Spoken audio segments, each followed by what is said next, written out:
Good morning all of you. देखो हमने अभी माइक्रो के चैप्टर पढ़े, स्टैट्स की प्रैक्टिकल पार्ट भी पढ़े। अब हम लोग स्टैटिस्टिक्स की जो चैप्टर वाली बुक है उसकी स्टार्टिंग के चैप्टर्स है उनको हम पढ़ेंगे। तो आज मैं आपको थ्योरेटिकल चैप्टर पढ़ाऊंगा स्टैट्स का, दैट इज इंट्रोडक्शन। इसकी पीडीएफ मैं आपको सेंड कर दूंगा, मुझे व्हाट्सएप कर देना, मैं आपको टेक्स्ट कर दूंगा, पीडीएफ सेंड कर दूंगा। तो हम बात करने वाले हैं बेटा चैप्टर नंबर 1 की। सबसे पहले आता है what do you mean by the term statistics. Sir ये स्टैटिस्टिक्स टर्म है, इसका क्या मीनिंग होता है? तो मैं सिंपली बोलूंगा आप लोगों को, it is a branch of mathematics. It is a branch of mathematics. Sir यहाँ पे जितनी भी हम बात करते हैं यहाँ पे न्यूमेरिकल टर्म्स की ही बात करते हैं। तो यहाँ बोला गया है it is a branch of mathematics dealing with the collection, analysis, interpretation and presentation of numerical data. और जब किससे डील करता है? डेटा को कलेक्ट करने की बात की गई है यहाँ, that is called collection. Data को एनालाइज करने की बात की, that is called analysis. Data को प्रेजेंट करने की बात की, दैट इज कॉल्ड प्रेजेंटेशन। और डेटा को इंटरप्रेट करने की बात की, दैट इज कॉल्ड इंटरप्रिटेशन। मैंने बोला it is a branch of mathematics which deals with the collection, analysis, presentation and interpretation of numerical data. और दूसरी चीज, स्टैटिस्टिक्स मींस क्वांटिटेटिव इंफॉर्मेशन और quantification of the facts and figure. यहां simply बोला गया है हम केवल क्वांटिटेटिव एस्पेक्ट्स की यहां बात करेंगे, हम यहां पर क्वालिटेटिव एस्पेक्ट्स की बात नहीं करेंगे, लाइक रिच और पुअर, बिग और स्मॉल, ये सब क्या है? Qualitative aspects. तो ये स्टैट्स का पार्ट नहीं है। तो यहां हम किनकी बात करेंगे? क्वांटिटेटिव एस्पेक्ट्स की। तो statistics means quantitative information or quantification of the facts and findings, and statistics is defined in both singular sense and plural sense। और मैं stats को दोनों तरीके से डिफाइन करता हूँ, singular as well as plural sense। तो आई होप आपको क्लियर हुआ होगा What do you mean by the term statistics? तो मैंने क्या बोला? It is a branch of mathematics which deals in the collection, analysis, interpretation and presentation of numerical data। और sir यहाँ पर स्टैट्स को दोनों टर्म में डिफाइन किया गया है, singular as well as plural. तो बेटा हम बात करते हैं सिंगुलर सेंस की। तो पहले हम डिफाइन करेंगे स्टैटिस्टिक्स को। Statistics in a singular sense। तो पहले प्लूरल में लेते हैं, प्लूरल सेंस के अंदर। तो सर क्या मतलब होता है स्टैटिस्टिक्स का? तो मैंने बोला it refers to the information, it refers to the information in terms of numbers और न्यूमेरिकल डेटा। तो यहां मैं बात कर रहा हूं कोई भी इंफॉर्मेशन जिसको हमने नंबर या न्यूमेरिकली एक्सप्रेस किया गया है, तो हम बोल सकते हैं the meaning of statistics in plural sense. तो it refers to the information in terms of numbers और numerical data. For example population statistics, employment statistics etcetera. However चलो मैं बता रहा, मैंने लिखा 40। क्या ये 40 स्टैट्स है क्या? सर 40 स्टैट्स कैसे हुआ? एक सिंगल नंबर कभी भी स्टैटिस्टिक्स नहीं कहलाता। भाई कुछ सेंस निकल रहा है, ये 40 तो क्या न्यूमेरिकल वैल्यू है, 4040।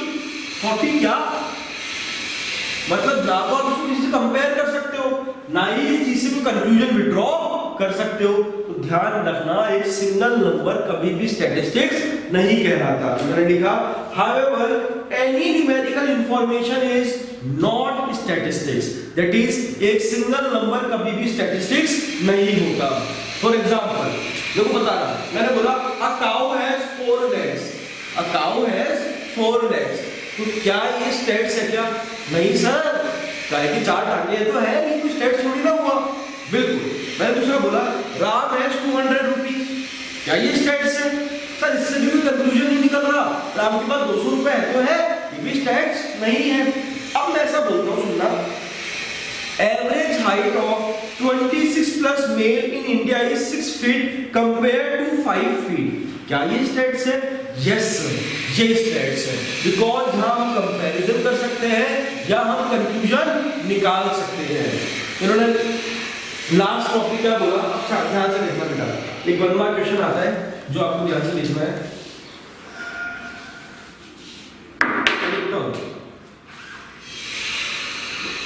All statistics are data, but all data are not statistics. बोलो बच्चों, एग्री करते हो क्या? एग्री करते हो क्या? मैंने बोला सारे स्टैटिस्टिक्स डेटा है, बट सारा डेटा स्टैट्स नहीं है। Absolutely true. यस सर, जितने भी स्टैटिस्टिक्स हम लेंगे उस सब में डेटा होगा, बट कभी भी सारा डेटा स्टैट्स नहीं कहलाएगा। तो ध्यान रखना, all statistics are data, but all data are not statistics. Clear बच्चों? ये अपन ने डिफाइन किया स्टैट्स का मीनिंग प्लूरल सेंस के अंदर। अब हम फीचर्स ऑफ स्टैटिस्टिक्स पढ़ने वाले बच्चों ध्यान से देखना। नेक्स्ट टॉपिक अपना आता है फीचर्स ऑफ स्टैटिस्टिक्स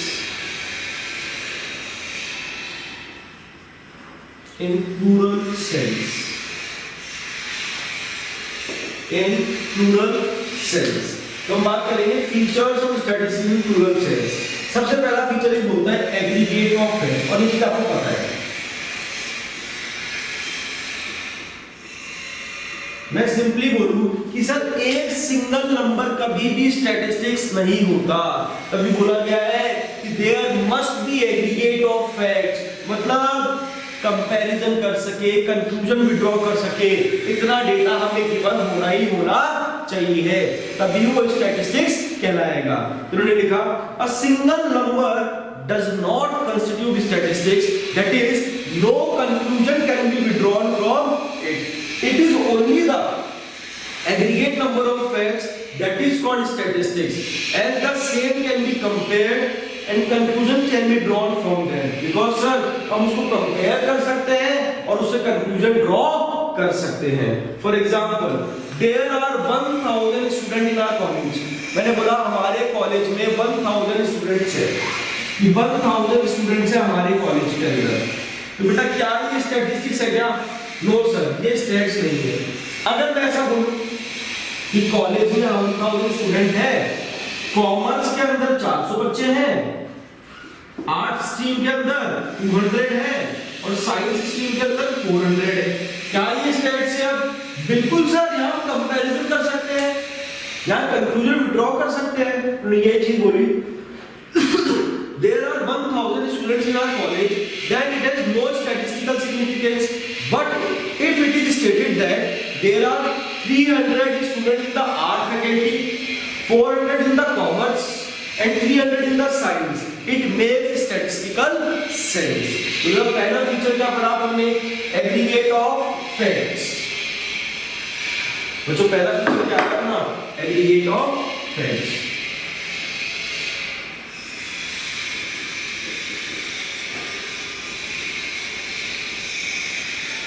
दूसरा आता है बच्चों न्यूमेरिकली एक्सप्रेस्ड। दूसरा मैंने क्या बोला?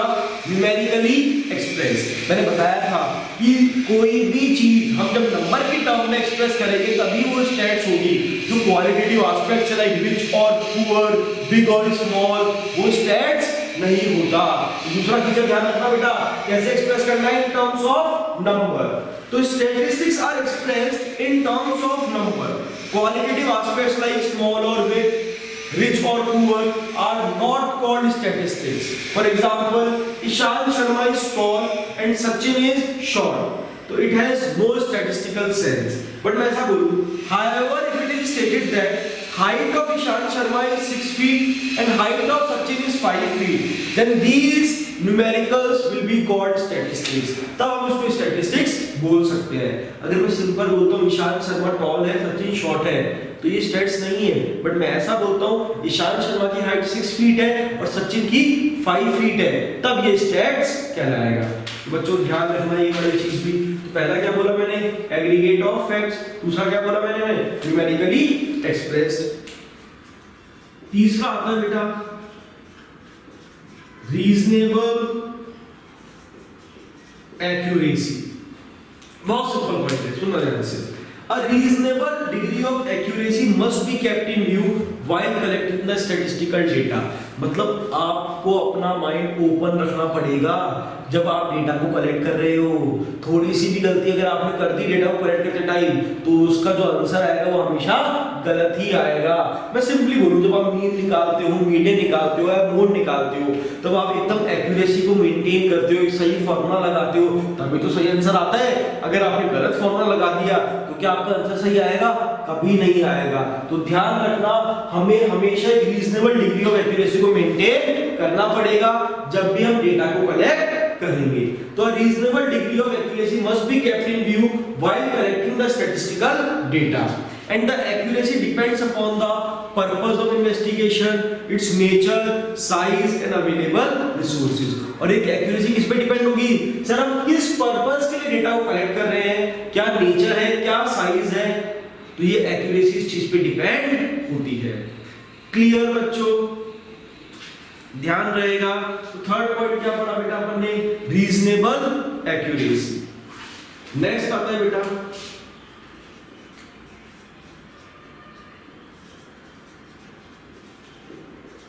Pre determined purpose. अब जब भी आप डेटा कलेक्ट करते हो, ऐसा है क्या आपने डेटा कलेक्ट किया, कर लिया, उसको जला दिया, खुशी हो गई?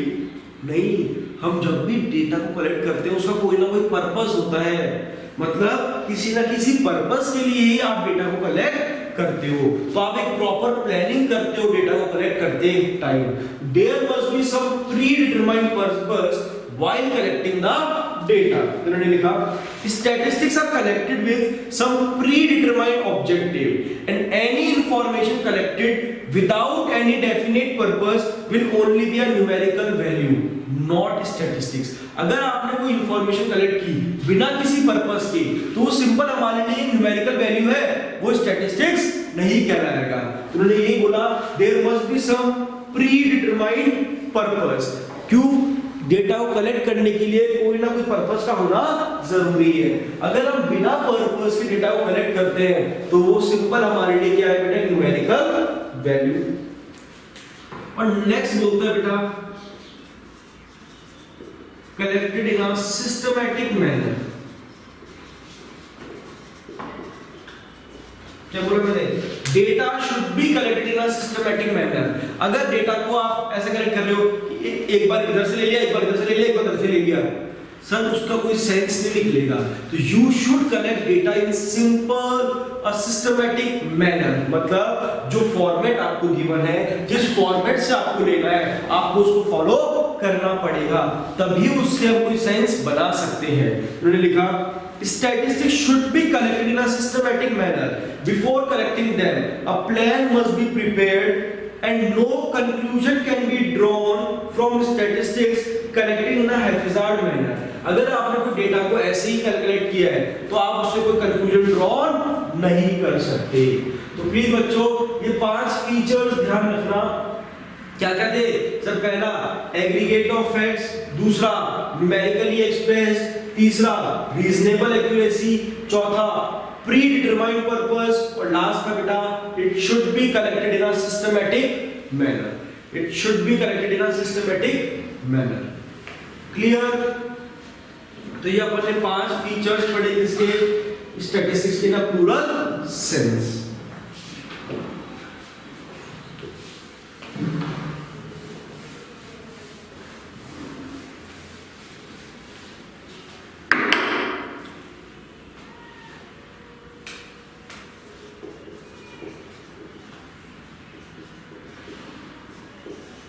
अब हम बात करते हैं स्टैटिस्टिक्स का स्टैट्स का meaning singular sense, a singular noun. तब इन्होंने कैसे डिफाइन किया स्टैटिस्टिक्स को?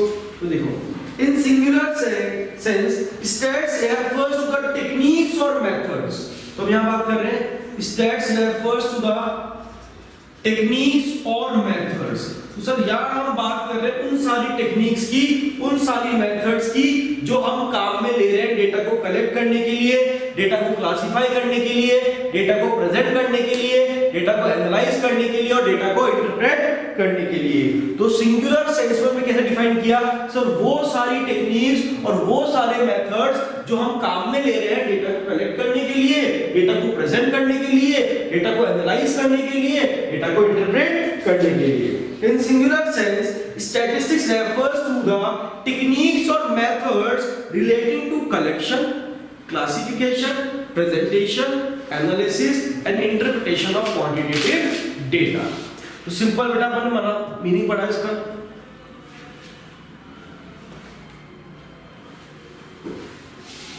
अब हम बात करेंगे स्टेजेस की। इस 5 तरह की स्टेज होती है बेटा, ध्यान से।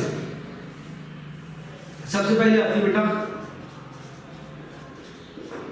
Collection of data. सबसे पहली स्टेज कौन सी बेटा? Collection of data.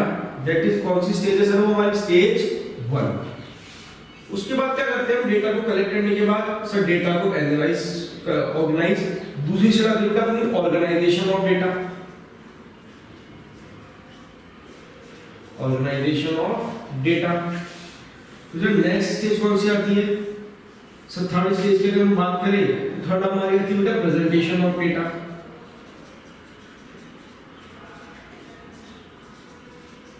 तो ये आपको याद रखनी है। स्टेज 1 कौन सी है बेटा? कलेक्ट करते हैं सबसे पहले, फिर ऑर्गेनाइज, फिर प्रेजेंट, और फिर आती है बेटा एनालिसिस ऑफ डेटा।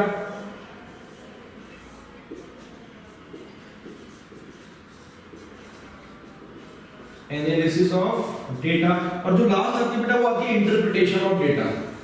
फिफ्थ कौन सी बेटा अपनी? इंटरप्रिटेशन ऑफ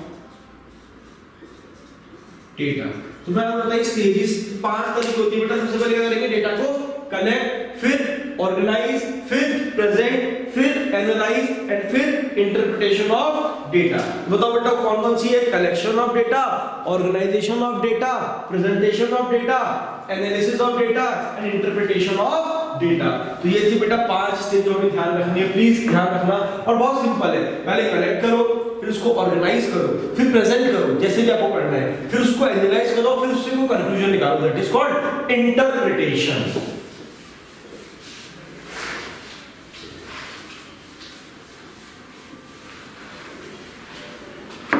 नेक्स्ट आता है बेटा स्टैटिस्टिकल टूल्स।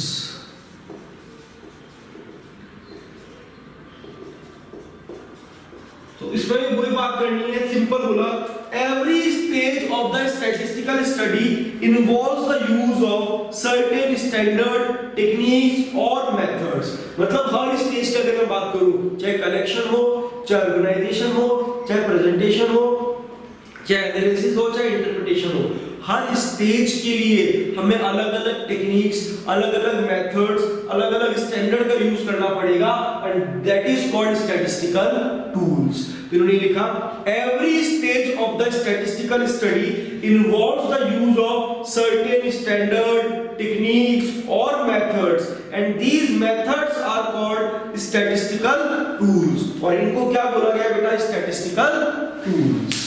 तो क्लियर हुआ बच्चों? नेक्स्ट जो पढ़ी अपन स्टैटिस्टिकल टूल्स। नेक्स्ट टॉपिक आता है बच्चा अपना स्कोप ऑफ स्टैटिस्टिक्स।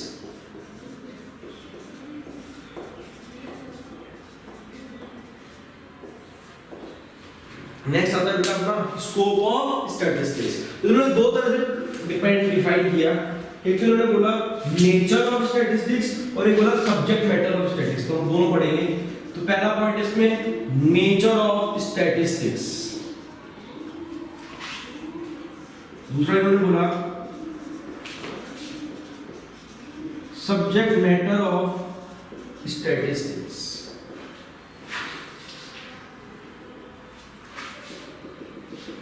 बेटा पहला क्या बोला? नेचर ऑफ स्टैटिस्टिक्स और दूसरा पॉइंट है सब्जेक्ट मैटर ऑफ स्टैटिस्टिक्स। अगर मैं नेचर की बात करूं तो उन्होंने डिफाइन किया statistics is both science as well as arts. उन्होंने डिफाइन किया इसको साइंस भी बोला गया और आर्ट भी बोला गया। सर ऐसा क्यों? बात करते हैं statistics is both science as well as art. अब सर साइंस क्यों बोला? बिकॉज यहां हम स्टडी करते हैं न्यूमेरिकल डेटा को। क्या स्टडी कर रहे हैं बेटा? Numerical data. और जो डेटा हमने कलेक्ट किया है वो कैसे कलेक्ट किया है?